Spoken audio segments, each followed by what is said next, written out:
El título de la prédica del día de hoy es El carácter que te da la victoria. No sé si es posible de pronto arreglar no está saliendo todo el ancho de la imagen. Bueno, el título de la prédica, el carácter que te da la victoria.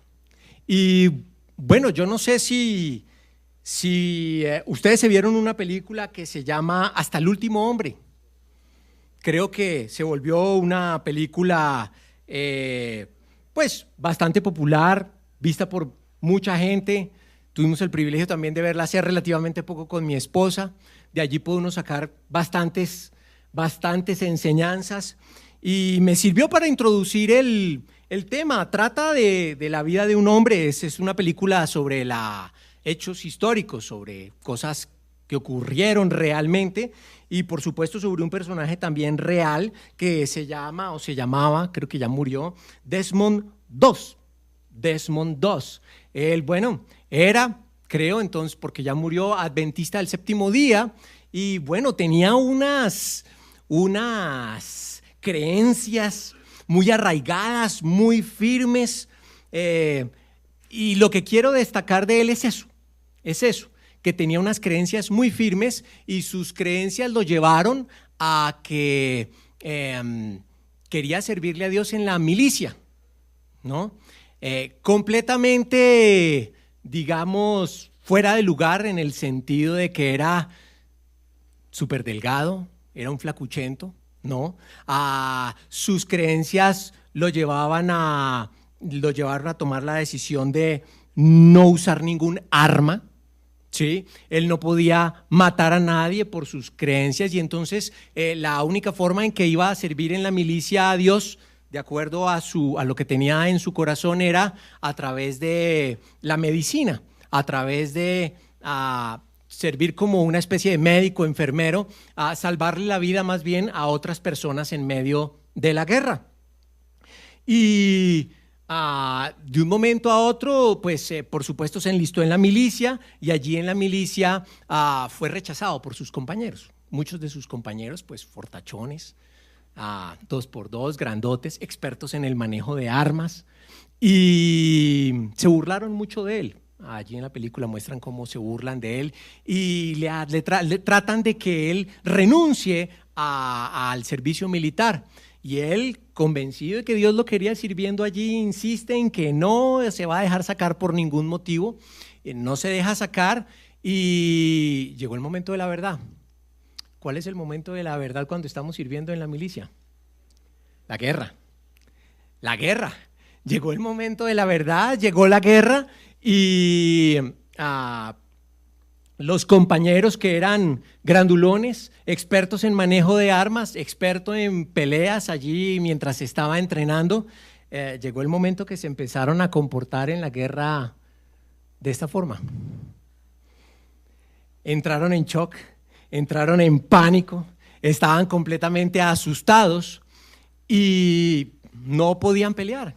No podían muchos de ellos, no todos, pero muchos de ellos lloraban y no podían hacer absolutamente nada allí en medio de la guerra. Es muy diferente cuando tú estás en entrenamiento a cuando alguien te está apuntando y quiere realmente matarte.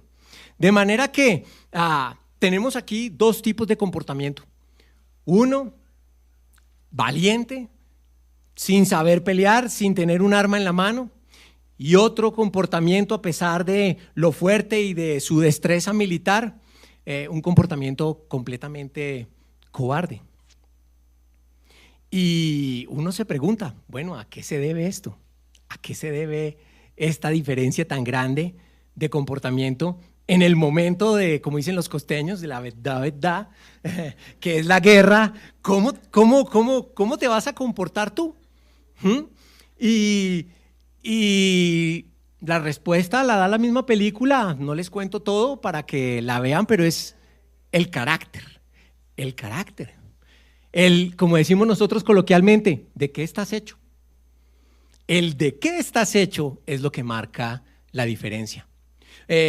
como para que tengan una idea del tan buen desempeño que tuvo este señor Desmond II en la guerra. Hay una escena muy bonita ya casi al final de la película en que el general programa el ataque, eso fue en Japón, ¿no? Programa el ataque, entonces, bueno, todos vamos a la batalla, lo reúne a todo el ejército y todo el ejército quieto. Y nada, que iniciaba la batalla y llama al general todo disgustado. ¿Y por qué no han empezado el ataque? No, es que Desmond II está orando por nosotros. Cuando acabe de orar, arrancamos la batalla. De ese tamaño llegó a ser la confianza que generó dentro de sus compañeros que no se iban a la batalla sin la oración de Desmond II. ¿Y todo esto por qué? Por el carácter de este hombre, por el de qué estás hecho. Eso fue lo que marcó la diferencia. Y pues yo te quiero proponer que en la vida cotidiana nos ocurre a veces a nosotros lo mismo. Nosotros ante las diferentes presiones de la vida, a veces caemos o salimos victoriosos. Y eso depende de lo que tenemos allí adentro y que coloquialmente llamamos de qué estás hecho. Eso es lo que nos permite a nosotros en un momento dado la victoria o la derrota ante cualquier presión o dificultad que la vida nos trae, que son muchas y son, como dice Richie, y todos lo hemos experimentado, diarias. Eso ocurre día a día. Entonces, pues con esto en mente, quiero que leamos Apocalipsis 14, del 1 al 5. Yo hago la lectura aquí en Nueva Versión Internacional. Nos vamos a enriquecer, creo que más. Aquí manejan Reina Valera, pero ¿están manejando NBI también? Ah, bueno, fabuloso entonces. Perfecto. Entonces, vamos con la lectura. Apocalipsis 14, del 1 al 5. Dice así: Luego miré y apareció el Cordero. Estaba de pie sobre el monte Sión en compañía de 144,000 personas que llevaban escrito en la frente el nombre del Cordero y de su Padre. Oí un sonido que venía del cielo, como el estruendo de una catarata y el retumbar de un gran trueno. El sonido se parecía al de músicos que tañen sus arpas y cantaban un himno nuevo delante del trono y delante de los 4 seres vivientes y de los ancianos. Nadie podía aprender aquel himno, aparte de los 144,000 que habían sido rescatados de la tierra. Estos se mantuvieron puros, sin contaminarse con ritos sexuales. Son los que siguen al Cordero por donde quiera que va. Fueron rescatados como los primeros frutos de la humanidad para Dios y el Cordero. No se encontró mentira alguna en su boca, pues son intachables. Bueno, con la introducción que di en mente y con esta pequeña lectura, lo que yo te quiero proponer es que allí Juan nos describe cómo 144,000 personas comunes y corrientes como nosotros logran salir victoriosos. Están allí en el monte Sión, parados con Jesús, ¿sí?, dispuestos a gobernar, después de haber pasado por una de las etapas más difíciles de la humanidad, que es la gran tribulación. Están allí con Jesús, dispuestos a gobernar. Han triunfado, han salido victoriosos. Te quiero proponer que el texto nos habla de al menos 6 características que podemos encontrar en ellos que les permitió salir victoriosos, vuelvo y repito, de la época más difícil para la humanidad, la gran tribulación. Con esto en mente, pues acompáñenme a orar por esta palabra, ¿vale? Bueno, Padre, en el nombre de Jesús, te quiero dar gracias por tu palabra. Te quiero pedir, Padre, que me guíes, no me permitas decir nada que esté fuera de la sana doctrina contenida en tu palabra. Te quiero pedir, Señor, que nos protejas de todo ataque del maligno. nosotros nos disponemos de la mejor manera posible para sacarle el mejor provecho a esta enseñanza. Y te quiero pedir, Padre, que nos guíes, que toques nuestro corazón y que lo que veamos hoy no solamente llegue a nivel de información a nuestra mente, sino que la podamos poner en práctica, Señor, porque a eso es a lo que tú nos has llamado, a vivir tu palabra. Y todo esto te lo pedimos en el precioso nombre de tu Hijo Jesús. Amén. Bueno, entonces vamos a desarrollar esto verso a verso. Vamos a desarrollar esto verso a verso. Y empecemos entonces por la primera parte. Hoy. Como les decía, el texto nos va a indicar el carácter que te da la victoria y una serie de características por las cuales podemos obtener la victoria en un momento de presión. Entonces, el primer punto, la primera característica es una pertenencia visible a Dios. Una pertenencia visible a Dios. Miren lo que dice el texto allí en Apocalipsis 14. Luego miré y apareció el Cordero. Estaba de pie sobre el monte Sión en compañía de 144,000 personas que llevaban escrito en la frente el nombre del Cordero y de su Padre. Llevaban escrito en la frente el nombre del Cordero y de su Padre. Ya vamos a desarrollar esto, pero con lo primero que quiero empezar en este punto es que yo no sé si todos aquí la tengamos clara. La Biblia dice que Jesús viene por segunda vez. Jesús viene por segunda vez a reinar, a gobernar, ya no a morir por pecado, pero viene por segunda vez. Estos eventos que aquí se describen son futuros. Y no pude aguantar la tentación de que leamos el Salmo 2 como para entrar en calor con respecto a este tema. Está allí en la pantalla, de manera que si lo quieren leer allí en la pantalla, perfecto. Dice así el Salmo 2, que hace referencia a este evento histórico futuro cuando Jesús va a venir a reinar. Dice: ¿por qué se sublevan las naciones y en vano conspiran los pueblos? Los reyes de la tierra se rebelan, los gobernantes se confabulan contra el Señor y contra su ungido, y dicen: hagamos pedazos sus cadenas, librémonos de su yugo. El Rey de los cielos se ríe, el Señor se burla de ellos. En su enojo los reprende, en su furor los intimida y dice: he establecido a mi Rey sobre Sión, mi santo monte. Yo proclamaré el decreto del Señor. Tú eres mi hijo, me ha dicho. Hoy mismo te he engendrado. Pídeme y como herencia te entregaré las naciones. Tuyos serán los confines de la tierra. Los gobernarás con puño de hierro. Los harás pedazos como a vasijas de barro. Ustedes, los reyes, sean prudentes. Déjense enseñar, gobernantes de la tierra. Sirvan al Señor con temor. Con temblor ríndanle alabanza. Bésenle los pies, no sea que se enoje y sean ustedes destruidos en el camino, pues su ira se inflama de repente. Dichosos los que en él buscan refugio.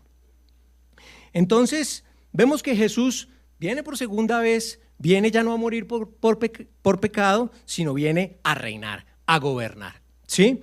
Y de acuerdo a lo que leímos en el versículo 1 de Apocalipsis 14, vimos que estos 144,000 que salieron victoriosos de la gran tribulación tienen una marca, un sello en la frente que los distingue como propiedad de Dios y del Cordero, ¿sí? Eso pues nosotros lo podemos contrastar. Eso nosotros lo podemos contrastar con otro tipo de marcas que aparecen en la Biblia.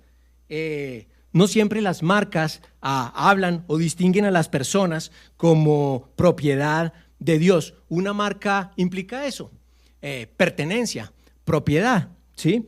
Y hay otro tipo de marcas que aparecen en la Biblia.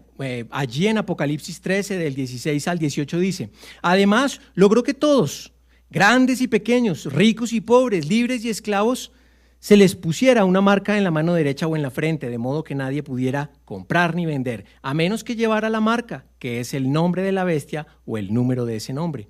En esto consiste la sabiduría. El que tenga entendimiento calcule el número de la bestia, pues es número de un ser humano, 666. Estas personas entonces están allí, tienen una marca, y tienen una marca porque efectivamente fueron sellados en un momento anterior. Apocalipsis 7:14 nos lo recuerda, dice: y oí el número de los que fueron sellados, 144,000 de todas las tribus de Israel. De manera que esto fue lo primero que leímos, fueron sellados estos 144,000 y pertenecen a Dios. Pertenecen a Dios, contrastado con aquellos que pertenecen a Satanás, ¿sí? Y esta fue la primera característica que les permitió la victoria. Vuelvo y repito, están allí victoriosos después de haber pasado por la gran tribulación. Y la buena noticia para nosotros es que nosotros también hemos sido sellados. Nosotros también hemos sido sellados y pertenecemos, por supuesto, a Dios. Efesios 1:13 dice así: en él también ustedes, cuando oyeron el mensaje de la verdad, el evangelio que les trajo la salvación y lo creyeron, fueron marcados con el sello que es el Espíritu Santo prometido. Entonces, la clave primera para obtener aquí la victoria de un momento tan difícil como fue la gran tribulación es tener esa marca distintiva, como de que somos, perdón, subo aquí esto. Okay. Como que somos de Dios. ¿Listo? Eso es lo primero. Tenemos que pertenecer a Dios para salir victoriosos ante un momento de gran presión. Y bueno, esta foto no quería a mi esposa que la pusiera porque podía traumatizar al público, pero a mí me parece, bueno, que ayuda para la ilustración. ¿Quién ha marcado aquí ganado? Ok, ¿por qué se marca a una vaca, a un ternero? Se marca para indicar propiedad sobre esa vaca, ¿no es cierto? Y se marca para indicar propiedad porque el dueño está interesado en cuidarla, en que no se le pierda, está interesado en protegerla, en que si se mete por allá a otro rancho, pues le pueda decir al vecino: hermano, esa vaca no es suya, esa vaca es mía, venga para acá porque me pertenece. Ese es el motivo por el cual se marca al ganado. Y pueda que la ilustración sea un poco rara, pero Dios hace lo mismo con nosotros, con el mismo objetivo. Nos ha marcado y nos ha sellado porque nos protege, porque nos ama, porque somos valiosos para Él. Esta vaca, en términos muy escuetos de pronto, le costó bastante dinero, le cuesta bastante dinero al ganadero, ¿sí? De la misma manera nosotros le hemos costado a Dios, ¿sí? No ha sido gratis, digámoslo así, para Dios el poder decir: este ser humano es mío. Todos conocemos el versículo, Primera de Pedro 1:18, donde dice allí: como bien saben, ustedes fueron rescatados de la vida absurda que heredaron de sus antepasados. El precio de su rescate no se pagó con cosas perecederas como el oro o la plata, sino con la preciosa sangre de Cristo, como de un cordero sin mancha y sin defecto. La buena noticia para nosotros es que Dios no nos trata en algún sentido como vacas, ¿no? A la vaca, los que hemos tenido el privilegio de marcar, ¿qué toca hacer con la vaca? Amarrarla, dominarla muy bien para que no patee y ahí sí proceder a marcarla. Dios no es así con nosotros, de cierta forma. Dios nos pide que nosotros hagamos de manera voluntaria el ejercicio de pertenecerle, ¿sí? Juan 1:12 habla de este ejercicio voluntario que debemos hacer para pertenecer a Dios y ser marcados, sellados como pertenecientes a Dios y a su Hijo Jesucristo. Dice, ¿mas a cuántos lo recibieron? A los que creen en su nombre les dio el derecho de ser hijos de Dios.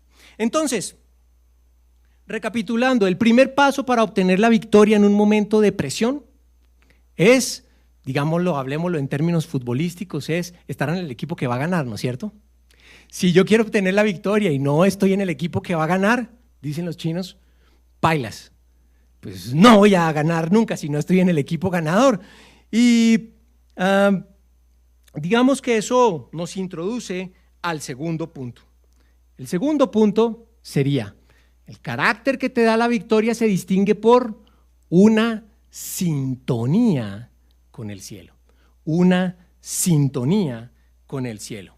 Leamos allí del verso 2 al verso 3. Dice así. De Apocalipsis 14, por supuesto. Oí un sonido que venía del cielo, como el estruendo de una catarata y el retumbar de un gran trueno. El sonido se parecía al de músicos que tañen sus arpas y cantan un himno nuevo delante del trono y delante de los 4 seres vivientes y de los ancianos. Nadie podía aprender aquel himno, aparte de los 144,000 que habían sido rescatados de la tierra. Bueno, aquí salta a la vista la palabra aprender. Qué curioso que solamente estos 144,000 podían aprender este himno. Nadie más, solo ellos. Cabe anotar que aprender dentro del mundo judío no es el mismo concepto de aprender que tenemos nosotros en el mundo occidental. Para nosotros aprender es, llénese la cabeza de información. ¿Sí? Usted aprendió algo, muchas veces nosotros lo interpretamos simplemente como obtuvo el conocimiento y domina el conocimiento, ¿sí? Pero para el judío es más, es un paso más, es además de eso, lo pongo en práctica. Si yo he aprendido realmente algo, es porque me ha llegado la información a la cabeza, he dominado esa información y adicionalmente la puedo y la he puesto en práctica. Entonces, en ese orden de ideas, debemos recordar que Dios, pues, habló del cielo. Esta voz, este himno, venía del cielo. Y Dios efectivamente ha hablado desde el cielo en muchísimas ocasiones. Ha hablado desde el cielo y adicionalmente ha hablado con un propósito. Entonces, ha hablado desde el cielo. Éxodo 20:22 nos lo recuerda. El Señor le ordenó a Moisés, diles lo siguiente a los israelitas, ustedes mismos han oído que les he hablado desde el cielo. Y ha hablado desde el cielo, pero por supuesto para nosotros aprender, para que la persona pueda aprender, es decir, poner en práctica ese mensaje que viene del cielo, hay una característica importante que nosotros debemos tener y es que debemos pertenecer a ese Dios que nos da el mensaje. Allí en este diálogo de Jesús con algunos fariseos y maestros de la ley, miren lo que dice la palabra de Dios. Les dice Jesús, ¿por qué no entienden mi modo de hablar? ¿Jesús traía palabras del cielo?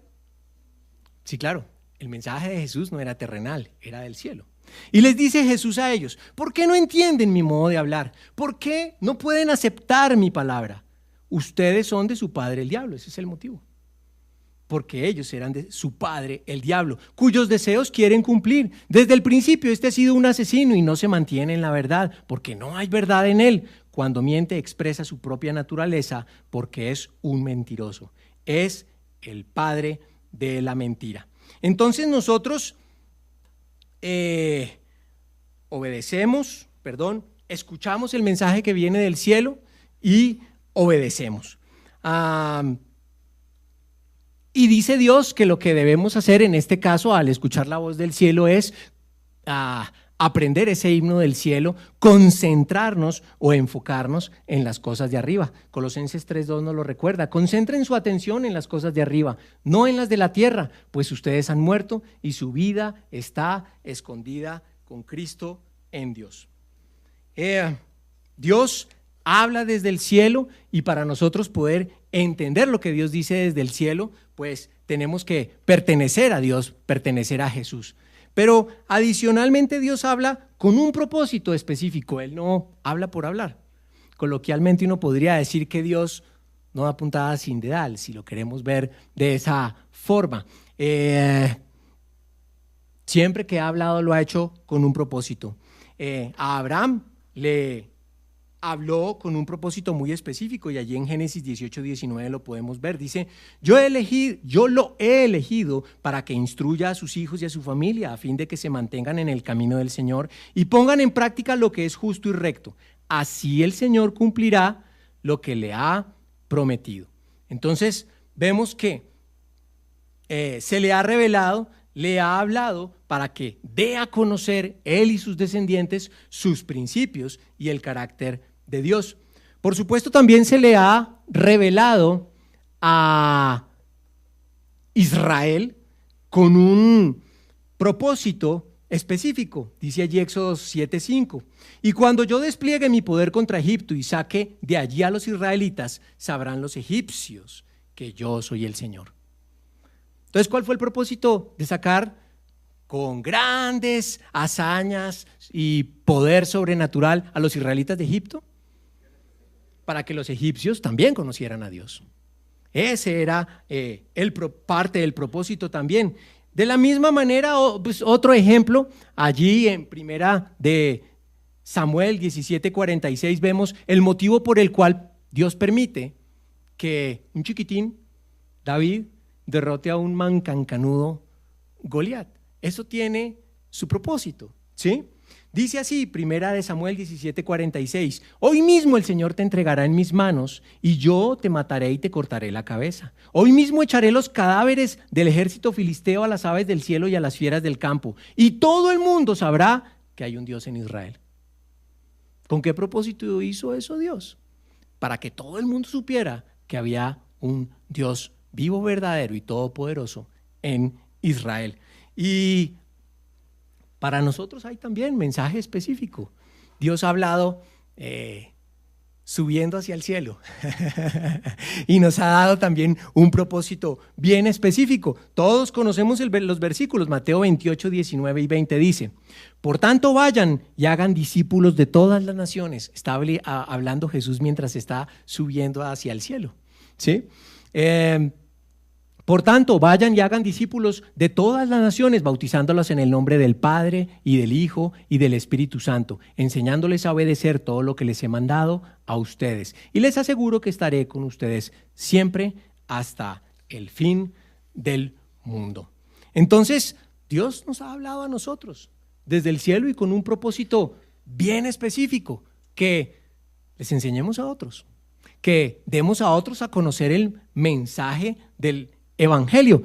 Y nuevamente, apelando a la ilustración futbolística, pues no solo tenemos que pertenecer al equipo que va a ganar, sino que, como ya hemos visto, tenemos que estar, por supuesto, sintonizados, enfocados con lo que Dios nos dice.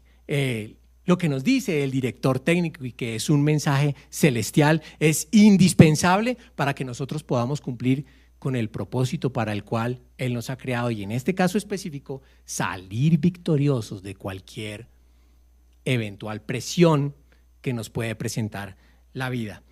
Y bueno, para introducir el siguiente punto, lo que quiero recordar simplemente es que esta voz que viene del cielo debe de ser bien escuchada. Yo lo que me imagino es como un radio de esos antiguos al cual había que moverle la perilla para ajustar bien la aguja y que suenen bien las voces y poder escuchar bien el mensaje, ¿sí? Si yo de alguna manera no lo tengo bien sintonizada, no tengo bien puesta la aguja en el lugar que es, pues no voy a poder escuchar bien la radio. Lo mismo nos ocurre con el mensaje de Dios que viene del cielo. yo no voy a poder escuchar bien el mensaje de Dios si no se cumple una circunstancia bien específica y que en este caso el texto bíblico nos lo trae, que es la pureza sexual. La pureza sexual. Leamos allí entonces el versículo 4.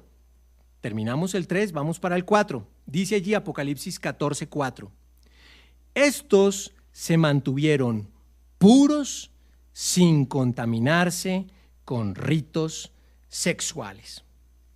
Estos se mantuvieron puros sin contaminarse con ritos sexuales. Y ¿lo puedo sacar? ¡Qué maravilla, oiga! Iba a decir tecnología boyacense, pero no me hubieran creído. Bueno, listo, ya estoy más cómodo. Gracias, morenas, a la ayuda idónea. Bueno, yo no sé, pero creo que todos somos conscientes que en la palabra de Dios y aún en la vida práctica, para Dios es definitivamente el requisito indispensable la pureza sexual. La pureza sexual. Si hay algo que a Dios le disguste es la inmoralidad sexual. Eso sí es para Él una especie como, ¿cómo lo llamaríamos? Como de pecado bomba. Bomba, ¿sí? Yo no sé si todos recuerden, bueno, por supuesto, el carácter que te da la victoria se distingue por un comportamiento sexual puro. Yo no sé si todos recuerden a esto a que hace referencia 1 Corintios 10:8. Dice, no cometamos inmoralidad sexual como algunos lo hicieron, por lo que en un solo día perecieron 23,000. ¿Sí recuerdan a qué hace referencia a ese versículo? ¿Cómo? Bueno, por ahí yo tengo como referencia otro versículo, pero tiene como... Nos quiere recordar la palabra de Dios a lo que le ocurre al pueblo de Israel cuando Balán, un profeta en el cual Dios pone poder en sus palabras, pone la tarea, producto de un enfrentamiento militar que iba a haber, el que los maldiga, ¿sí? El rey contra el que querían pelearlos, el rey que quería enfrentar a los israelitas, le pide a este señor Balán que maldiga al pueblo de Israel, ¿sí? Y Balán pues básicamente dice, bueno, yo no puedo maldecir a un pueblo así como así, yo tengo que primero consultar con Dios a ver si Él autoriza que lo maldiga y pues vamos a ver qué dice Dios. Y va y consulta a Dios y Dios le dice, no me lo vayas a maldecir, es más, me lo vas a bendecir. Uy, ¿cómo así, Dios? No, mira que este otro rey me ofreció un buen dinerito, un buen billetico, se me va a perder. Problema tuyo, tú ve y me lo bendices, ¿sí? Le hicieron sacrificios a Dios y bendijo Dios al pueblo de Israel y definitivamente pues el otro rey que quería no la bendición sino la maldición para el pueblo de Israel terminó disgustándose, hicieron eso creo que 3 veces seguidas y finalmente pues se fueron, este rey se iba a ir, se iba a dar por vencido, pero Balaam seguía pensando en el dinero y le da entonces la solución. Balaam a este rey le dice, mira, es muy sencillo, Dios los está protegiendo y yo no puedo maldecirlos si Dios no me autoriza, pero te voy a dar cuál es el secreto para que haya una gran mortandad allí en medio del pueblo de Israel. Mándales unas muchachas bien bonitas, bien seductoras, que los hagan caer en inmoralidad sexual y Dios va a quitar la protección que tenía para el pueblo de Israel. Y dicho y hecho. Eso fue exactamente lo que hicieron. Y lo vemos allí, lo leemos allí en Números 25, del 1 al 4. Dice así: mientras los israelitas acampaban en Sitín, comenzaron a prostituirse con las mujeres moabitas, las cuales los invitaban a participar en los sacrificios a sus dioses. Los israelitas comían delante de esos dioses y se inclinaban a adorarlos. Esto los llevó a unirse al culto de Baal Peor. Por tanto, la ira del Señor se encendió contra ellos. Entonces el Señor le dijo a Moisés: toma a todos los jefes del pueblo y ahórcalos en mi presencia a plena luz del día, para que el furor de mi ira se aparte de Israel. Tremendo. Dios, que había dicho: no me lo maldigas, bendícemelo. Yo lo tengo como mi pueblo protegido. Y ahora Dios dice: coge a los líderes y ahórcamelos a plena luz del día. Si hay algún pecado que a Dios le molesta, es la inmoralidad sexual. La inmoralidad sexual. Y nuestro texto allí en Apocalipsis 14 habla de que estos 144,000 pues no se contaminaron con ningún tipo de rito de inmoralidad sexual. Y ¿saben yo cómo lo ilustro? O cómo me gusta ver la ilustración. Ese no es el río Bogotá, no sé realmente cuál río sea, pero es un río bien contaminado. Dice la palabra de Dios que estos 144,000 no se contaminaron con inmoralidad sexual. Y yo creo que ¿qué pasa si uno tomara agua de este río? Se contamina, ¿no es cierto? Y fisiológicamente hablando, pues eso que se toma y que contamina su cuerpo no le va a permitir cumplir con el propósito normal de funcionamiento del cuerpo. Y yo creo que en términos generales es exactamente lo mismo. Es exactamente lo mismo en términos espirituales. Cuando se comete inmoralidad sexual, la contaminación es tan grande que no puedo cumplir con mis debidas funciones espirituales, si se quiere así. Dios, pues por eso nos recuerda que no lo hagamos, ¿no? Entre tantos pasajes que hay en la Biblia, pues bueno, traje Proverbios 5:15 al 18. Dice así: bebe el agua de tu propio pozo, el agua que fluye de tu propio manantial. ¿Habrán de derramarse tus fuentes por las calles y tus corrientes de aguas por las plazas públicas? Son tuyas, solamente tuyas, y no para que las compartas con extraños. Bendita sea tu fuente, goza con la esposa de tu juventud. ¿Sí? En versión Nuevo Testamento, 1 Corintios 6:18, huyan de la inmoralidad sexual. Todos los demás pecados que una persona comete quedan fuera de su cuerpo, pero el que comete inmoralidades sexuales peca contra su propio cuerpo.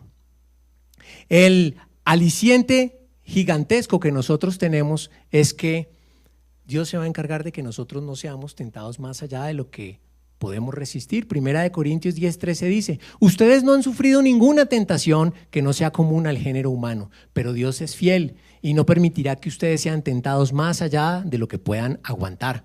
Más bien, cuando llegue la tentación, Él les dará también una salida a fin de que puedan resistir. Entonces, como les decía, esta contaminación no nos va a permitir que haya una buena comunicación entre el mensaje que viene del cielo, que viene de parte de Dios, por supuesto, y nosotros, ¿sí? De manera que si queremos salir victoriosos de un momento de presión, pues el texto aquí nos está invitando a que nosotros, por supuesto, nos mantengamos puros, incluida la parte sexual. Ya vamos a hablar del resto de los aspectos un poquito más adelante, pero pues eso nos lleva a la cuarta característica. El carácter que te da la victoria se distingue por un enfoque de vida correcto. Un enfoque de vida correcto. Leamos entonces el versículo 4, la parte B. Dice: son, o sea, estos 144,000 son los que siguen al Cordero por donde quiera que va. Son los que siguen al Cordero por donde quiera que va. Y pues, bueno, el texto nos hace un llamado a que sigamos a Jesús. Vuelvo y repito, si queremos nosotros salir de un momento de presión bien complejo en nuestras vidas, el texto aquí nos está invitando a que sigamos a Jesús por donde quiera que vaya. Y Jesús nos lo pinta de muchas formas en la Biblia, pero hay una manera que a mí me encanta, una forma en que lo describe un pastor que en un momento dado se inspiró para sentirse oveja. Por supuesto, estoy hablando de David, perdón, allí Jesús nos recuerda: mis ovejas oyen mi voz, yo las conozco y ellas me siguen. Y David en el Salmo 23 nos hace un llamado a que recordemos que a veces nos comportamos como ovejas, ¿sí? Y que debemos seguir a nuestro pastor, ¿sí? Leámoslo y saquémosle rápidamente algún provecho, el provecho en relación con el texto a este salmo. Dice así: el Señor es mi pastor, nada me falta. En verdes pastos me hace descansar, junto a tranquilas aguas me conduce. Entonces, a una oveja le gusta el pasto, ¿no es cierto? ¿Quieres pasto? Todo el pasto, el más verde que quieras, allí lo puedes encontrar, siguiendo, por supuesto, a tu pastor. ¿Tienes sed? Allí vas a encontrar agua en abundancia. ¿Necesitas descanso? Vas a encontrar allí descanso. Junto a tranquilas aguas me conduce, me infunde nuevas fuerzas, me guía por sendas de justicia por amor a su nombre. Aún si voy por valles tenebrosos, no temo peligro alguno, porque tú estás a mi lado. Tu vara de pastor me reconforta. Dispones ante mí un banquete en presencia de mis enemigos. Has ungido con perfume mi cabeza. Has llenado mi copa a rebosar. La bondad y el amor me seguirán todos los días de mi vida, y la casa del Señor habitaré para siempre. Entonces, vemos que esto habla, por supuesto, de alegría, de gozo, de descanso, de provisión, pero siempre y cuando nosotros sigamos al pastor, como lo está acá diciendo el texto. Estos 144,000 son los que siguen al Cordero por donde quiera que va. Trayendo la ilustración a términos futbolísticos, ¿qué pasa si uno no hace caso del director técnico? ¿Sí? Lo pone a banquear, ¿no es cierto? Eso sí, no hay de otra. Si uno no sigue las instrucciones del director técnico, lo va a poner a banquear. ¿Y cuál es el problema de poner a banquear? Que era lo que le pasaba a James en el Real Madrid, ¿no? No vas a poder ganar ciertos premios. Si tú estás en la banca toda hora, nunca vas a poder ser el mejor goleador. Estás en la banca, no vas a poder hacer goles. Si estás en la banca, no vas a poder ganar el título del mejor jugador de la cancha. Si no estás jugando, las empresas promotoras no te van a contratar, que es uno de los motivos por los cuales más ganan dinero los deportistas. No eres vitrina, estás en la banca. Entonces, lo que quiero decir con esto es que bueno, la salvación no la perdemos. La salvación no la perdemos, eso está claro en la Biblia, pero si por algún motivo no estamos siguiendo a Jesús como debe ser y estamos en la banca, hablando entre comillas, pues vamos a perder la posibilidad de ganar muchos premios que Dios tiene para nosotros, ¿sí? Con esto en mente nos vamos al siguiente punto. Quinto punto: el carácter que te da la victoria se distingue por ser fiel a quien lo rescató. Ser fiel a quien lo rescató. Entonces, digamos que eso es Apocalipsis 14, 4c. Dice: fueron rescatados como los primeros frutos de la humanidad para Dios y el Cordero. fueron rescatados como los primeros frutos de la humanidad para Dios y el Cordero.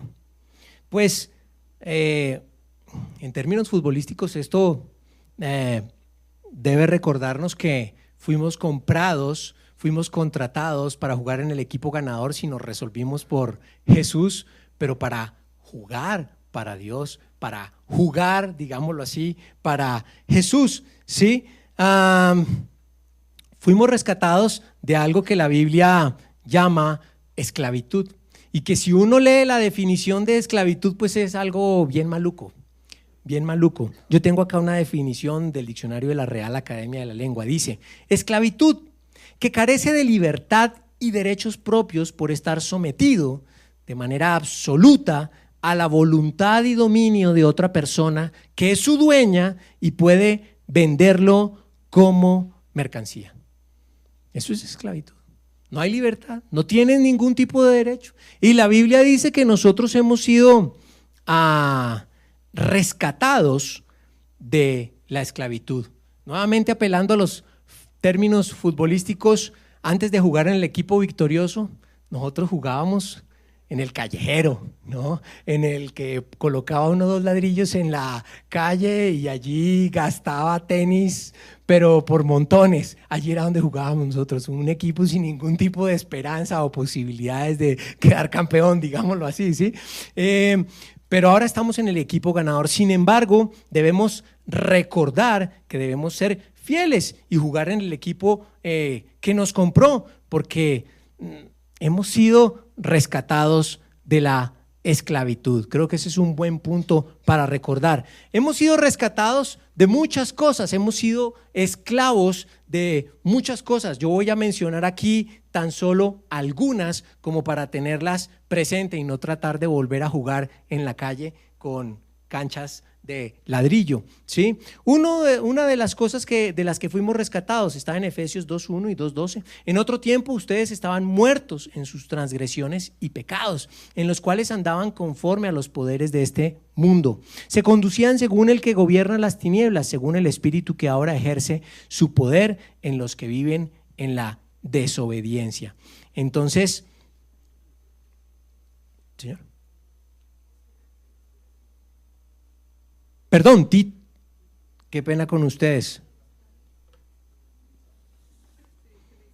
Qué pena con ustedes. Tito 3:3, me salté aquí la hoja. Tito 3:3. En otro tiempo también nosotros éramos necios y desobedientes, estábamos descarriados y éramos esclavos de todo género de pasiones y placeres. Vivíamos en la malicia y en la envidia. Éramos detestables y nos odiábamos unos a otros. Éramos esclavos entonces, como dice allí, de todo género de pasiones y de placeres. Teníamos en nuestro corazón un deseo o una pasión y bueno, de eso éramos esclavos. No le gustaba seguramente a Dios. Antes de llegar a Jesús éramos esclavos de un montón de pasiones que a Dios no las aprobaba, no les agradaba, no le agradaba, y de eso éramos esclavos. Romanos 6:6 dice: sabemos que nuestra vieja naturaleza fue crucificada con él para que nuestro cuerpo pecaminoso perdiera su poder, de modo que ya no siguiéramos siendo esclavos del pecado. En términos generales, no solo de las pasiones, sino de cualquier cosa que a Dios no le gustara, pues no podíamos salir de allí. Ahora sí, Efesios 2:1 y 2:2. En otro tiempo ustedes estaban muertos en sus transgresiones y pecados, en los cuales andaban conforme a los poderes de este mundo. Se conducían según el que gobierna las tinieblas, según el espíritu que ahora ejerce su poder en los que viven en desobediencia. Éramos esclavos de Satanás, básicamente. Y Gálatas 4:8 y 9 nos recuerda esto. Antes, cuando ustedes no conocían a Dios, eran esclavos de los que en realidad no son dioses. Pero ahora que conocen a Dios, o más bien que Dios los conoce a ustedes, ¿cómo es que quieren regresar a estos principios ineficaces sin valor? ¿Quieren volver a ser esclavos de ellos? Allí a lo que se refiere el pasaje es que éramos esclavos de ideas, de principios, de supuestas verdades que pues no lo son. No lo son. Éramos esclavos de esos. Creíamos que algo era cierto sin en realidad serlo. Entonces éramos esclavos de todas esas cosas, de Satanás, del pecado, de nuestras pasiones, de todas esas ideas locas, por decir lo menos, pero fuimos rescatados y estamos jugando en el equipo victorioso, ¿sí? Primera de Pedro 1:18, creo que ya lo habíamos visto, pero volvámoslo a leer, dice: como bien saben, ustedes fueron rescatados de la vida absurda que heredaron de sus antepasados. El precio de su rescate no se pagó con cosas perecederas como el oro o la plata, sino con la preciosa sangre de Cristo, como de un cordero sin mancha y sin defecto. De manera que el llamado es a que debemos ser fieles al equipo que nos contrató y que además es el equipo que va a ganar. Pero ¿cuál es la triste realidad? Que a veces somos infieles.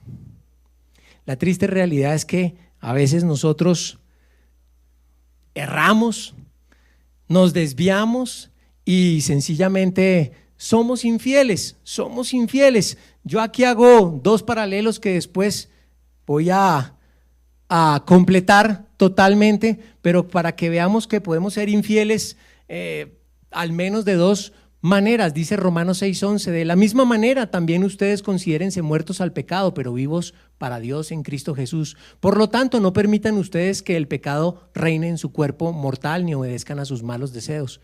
No ofrezcan los miembros de su cuerpo al pecado como instrumentos de injusticia. Al contrario, ofrézcanse más bien a Dios como quienes han vuelto de la muerte a la vida, presentando los miembros de su cuerpo como instrumentos de justicia. Podemos presentar nuestro cuerpo para la infidelidad.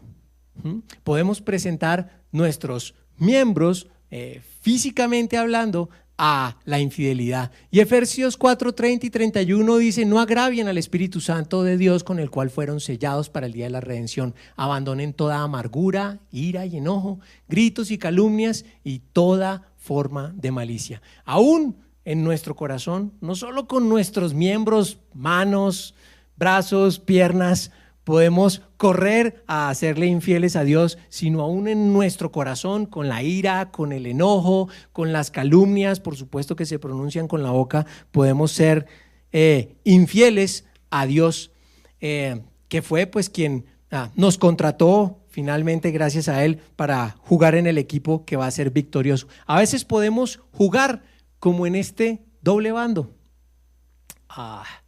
Me gusta ilustrarlo de esta forma. ¿Alguien conoce a este cara de Yo no fui? Casi nadie lo conoce, casi nadie lo conoce. Juan Pujol García, alias Garbo. Garbo. Todos ustedes saben lo que es un espía, ¿no es cierto? Un espía.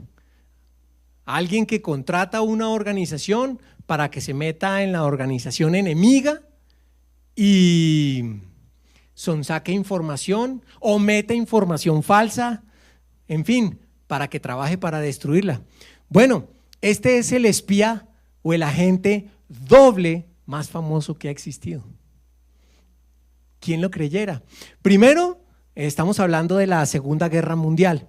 Primero se fue a donde los ingleses, ¿no? Y les dijo: bueno, les ofrezco mis servicios. Si ustedes quieren contratarme, pues yo puedo hacerles muchas cosas. Yo sé de esto, yo sé de aquello, no voy a entrar en detalles, pero les puedo ser muy útil porque soy muy hábil en estos aspectos. Y se los tramó. Ellos le dijeron: listo, señor espía, venga, contratado. Y adivinen qué hizo el tipo después. Se fue a donde los alemanes y les dijo: bueno, yo tengo esta otra habilidad. Si a ustedes les creen que yo les puedo servir, pues contrátenme. Y se los tramó y lo contrataron. Y vivió una buena cantidad de tiempo entre los ingleses y los alemanes, allí metiendo información a un lado, sacando del otro. Parece ser que el tipo al fin se definió por uno de los dos bandos, pero siguió jugando mucho tiempo en los dos bandos y fue él el más reconocido espía doble del mundo.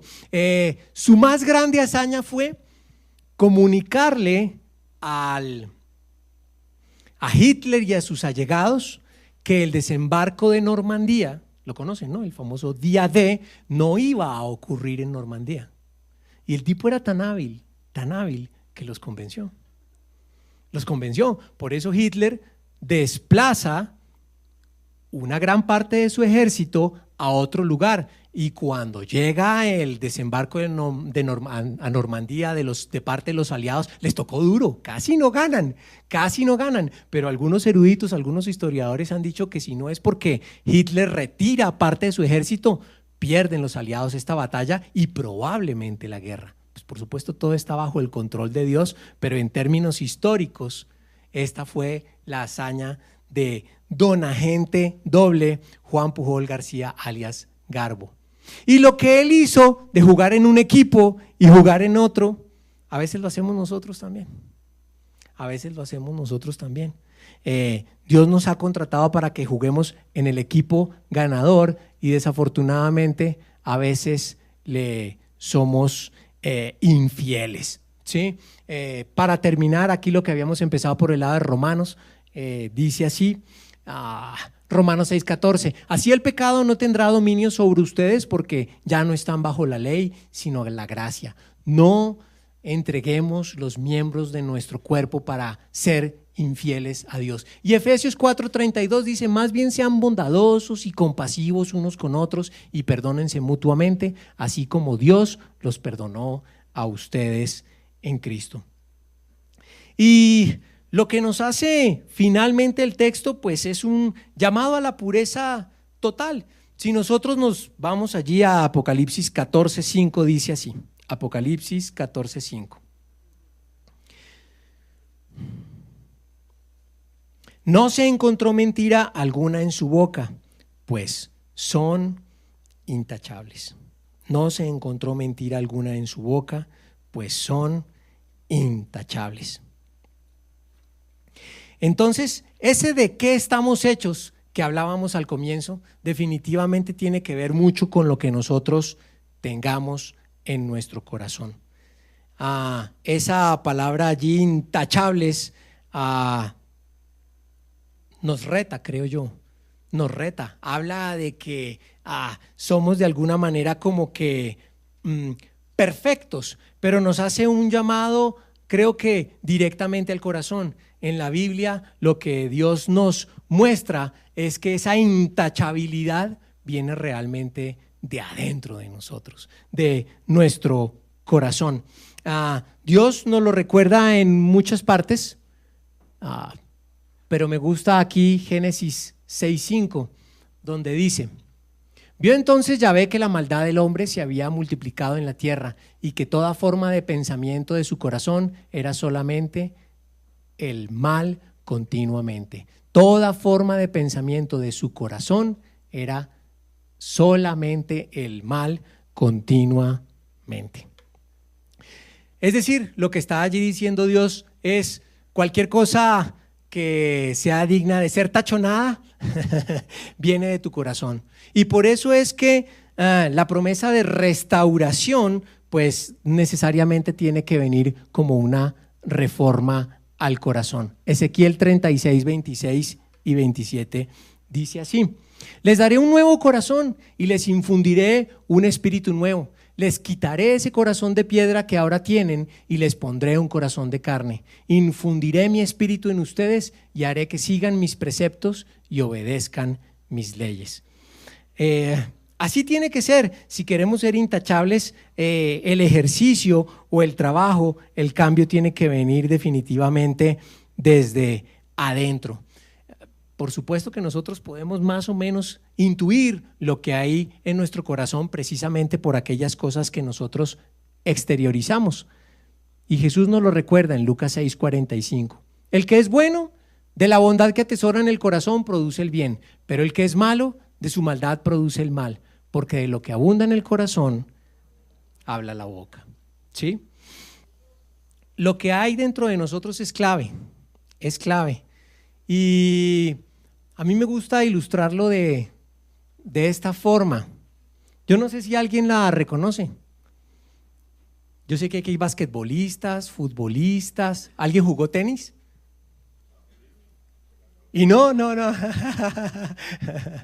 Bueno, de pronto porque es de mi época y aquí veo muchas cabezas sin canas, pero fue una gran tenista, fue una gran tenista. A lo mejor en esta siguiente foto ya la reconocen. Gabriela Sabatini, Gabriela Sabatini. Bueno, ¿por qué la traigo a colación? La traigo a colación porque ella, bueno, yo no sé, los que conocen un poco el mundo del deporte, pero específicamente del tenis, es un deporte en que se comienza muy temprano. Tú tienes que definirte por jugar tenis profesionalmente desde muy temprano. 13 años más o menos es la edad límite en la cual tú ya tienes que tener definido, ok, voy a dedicarme al tenis de lleno, si no, se te puede estar haciendo tarde. Y esta muchacha, Gabriela Sabatini, pues tomó la decisión de dedicarse al tenis de manera profesional, pero pues era una niña, una adolescente, y por supuesto habían muchas distracciones propias de la adolescencia, propias de la niñez, ¿sí? Pues los amigos, la rumba, bueno, en fin, los vestidos, el novio, en fin, muchas cosas que la pueden distraer y la distrajeron en un momento dado, las relaciones intrafamiliares, todas estas cosas la distrajeron de su desempeño profesional. Y le contrataron a un entrenador bien particular. Este entrenador se llama Alberto Orsetti, argentino él, y tenía este punto de vista respecto del desempeño tenístico de Gabriela Sabatini. Le dijo, cuando la empezó a ver en declive, le dijo, mira, yo prefiero que tú pierdas un partido 7-5 tie break a que ganes un partido 6-1, 6-0. Para mí es mucho más aportante, mucho más edificante para ti el que tú pierdas un partido reñido a que lo ganes sin ningún tipo de esfuerzo. Con esto lo que les quiero decir es, este tipo tenía una visión del mundo tenístico, del profesionalismo muy particular. No todos pensaban así, la gran mayoría pensaban era salga rápido de ese partido y así no aprenda nada, lo importante es ganar. Y él no. De manera que cuando vio que Gabriela Sabatini empezó a declinar, lo que le empezó a trabajar él fue, por supuesto, no más el drive, ni más el revés, ni el servicio. Le empezó a preguntar, bueno, ¿y cómo estás con tu familia? ¿Cómo estás con tus amigos? Le tocó volverse doctor corazón. Era una niña, es una adolescente, era una adolescente Gabriela en ese momento. Y adivinen qué pasó. Con el mismo entrenamiento, sin mayores cambios en el entrenamiento, comenzó a subir en el ranking profesional. Y llegó en 1990, si no me falla la memoria, a ser campeona del US Open. Todo porque este hombre le trabajó el corazón, le trabajó su interior. ¿Cuál es el punto? Lo que tú tienes en el corazón finalmente se exterioriza. Finalmente se exterioriza. Y lo que se exterioriza, pues de alguna manera nosotros lo llamamos santidad. Busquen la paz con todos y la santidad sin la cual nadie verá al Señor. Esta santidad, por supuesto que tiene una doble vía, un doble trabajo.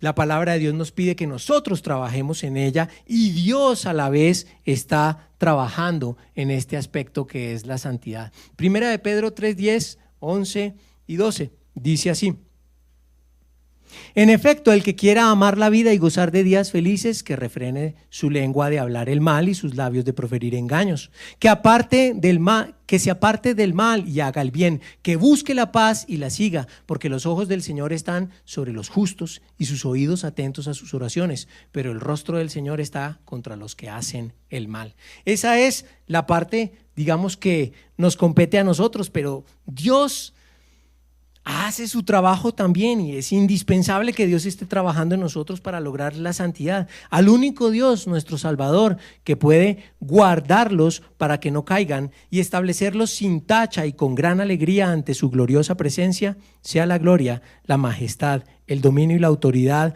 por medio de Jesucristo nuestro Señor, antes de todos los siglos, ahora y para siempre. Amén. Entonces, recapitulando, puedes estar en el equipo ganador. Tú puedes estar en el equipo ganador. Todo lo que tienes que hacer es tomar la decisión por Jesús, creer en quién es Él, el Mesías prometido, y recibirlo en tu corazón y comprometerte con Él. Puedes mantenerte en sintonía con Dios, el Creador, el Todopoderoso. Él está especialmente interesado en ti. Tú eres para Él valioso. Fuiste muy costoso para Él. Está, por supuesto, tremendamente interesado en que tú puedas superar ante cualquier eventualidad, ante cualquier presión que te pueda presentar la vida, que puedas tú salir adelante. Puedes mantener un comportamiento sexual puro. Dios te protegerá y ante la tentación te dará una salida. Puedes tener un enfoque de vida correcto porque Dios te guiará, Él es tu pastor. Puedes ser fiel al dueño del equipo victorioso porque Él te rescató y Él pagó por ti, y finalmente puedes ser intachable porque Dios te guarda y te establece sin tacha. Bueno, esto fue lo que Dios puso en mi corazón de compartir con ustedes. Oramos.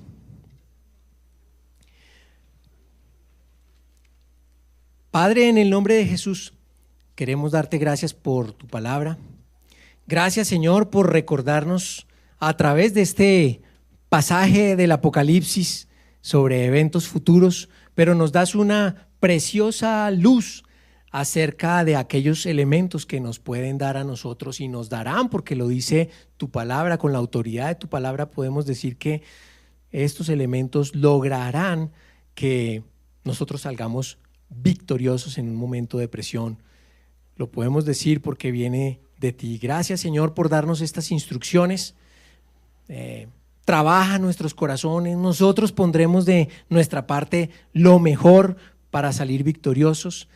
Queremos serte fieles, queremos cumplir con el propósito para el cual nos has creado, queremos enseñarles a otros de quién eres tú y de tu palabra. Gracias, Señor, porque nos has invitado a jugar en el equipo ganador y queremos, por supuesto, servirte. Llevamos estas palabras en nuestro corazón, Señor, y que podamos ponerlas en práctica, y esto te lo pedimos en el precioso nombre de Jesús. Amén.